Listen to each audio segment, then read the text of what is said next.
Le comité de concertation a pris vendredi des décisions d'ampleur mais nécessaires car la pression sur notre secteur de soins de santé, que ce soit au niveau des généralistes ou dans les hôpitaux, augmente de jour en jour. Ensemble, nous devons faire en sorte que toutes les personnes qui en ont besoin puissent recevoir les soins adéquats dans les semaines à venir. Et cela ne concerne pas seulement les patients atteints de Covid. Une saturation des services hospitaliers aura aussi un impact pour des enfants qui se cassent la figure dans la cour de l'école, des adultes qui ont besoin de soins après un accident de la circulation ou quelqu'un qui souffre soudainement d'une insuffisance cardiaque. Nous ne pouvons nous permettre de diminuer nos capacités de soins. Nous ne pouvons le garantir qu'en prenant des mesures drastiques dès maintenant. Des mesures qui, pour qu'elles aient un impact, nécessitent que nous les respections collectivement et solidairement. Les décisions du comité de concertation ont été traduites en un texte réglementaire qui a été publié hier soir au Moniteur. Les mesures sont donc bien en vigueur à partir d'aujourd'hui, et ce pour 1 mois. Nous avons ce week-end reçu de nombreuses questions de citoyens se demandant comment s'appliquait exactement l'une ou l'autre des mesures qui avaient été annoncées. Nous avons essayé de répondre le plus possible à ces questions, mais pour beaucoup d'entre elles, nous devions attendre la publication de l'arrêté ministériel, ce qui est chose faite, parce que dans cet arrêté, d'abord, il y a la base juridique qui permet de légaliser ces décisions, mais aussi parce qu'elles reprennent des détails sur ces décisions. Maintenant que cet arrêté a été publié, nous allons pouvoir répondre plus avant à ces questions spécifiques. À cette fin, la page des facs sur le site web info-coronavirus.be sera mise à jour dans la journée, nous espérons. Les nouvelles mesures seront également traduites dans plus de 20 langues et seront disponibles sur le site web. Et vous pouvez retrouver d'ores et déjà le texte de l'arrêté sur le site du centre de crise ou sur le site du Moniteur. Voici certains points que nous pouvons clarifier avec vous ce matin.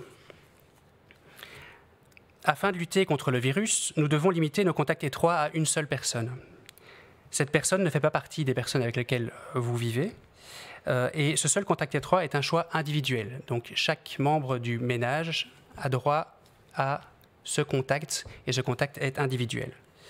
On rappelle également que ce choix est un choix mutuel, c'est-à-dire que si vous choisissez une personne avec laquelle vous allez avoir des contacts étroits, cette personne vous choisit vous en retour et ne choisit pas quelqu'un d'autre. L'idée est vraiment de limiter les contacts étroits à des couples de personnes et non à partir dans une espèce de chaîne sans fin.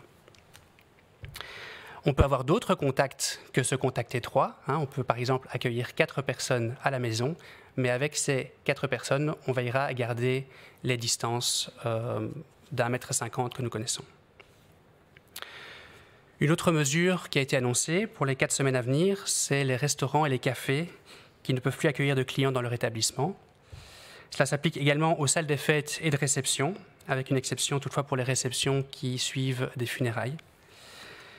Comme en mars dernier, les restaurants sont bien autorisés à proposer des plats à emporter ou à livrer, et ce jusqu'à 22 heures.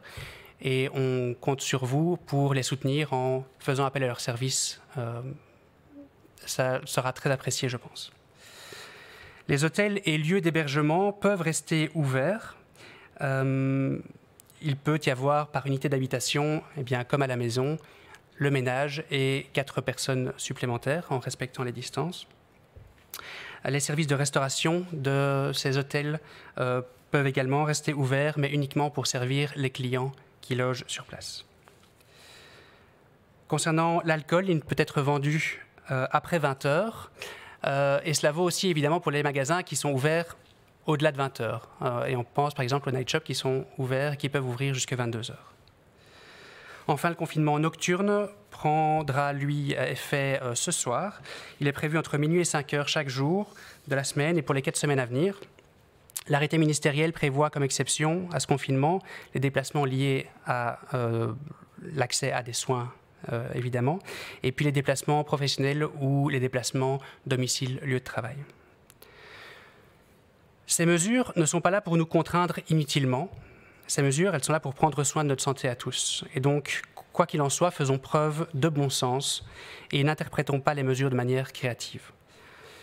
Avec ces mesures plus strictes et le bon comportement de chacun, nous réussirons ensemble à agir sur les courbes de contamination et d'hospitalisation. Je vous remercie.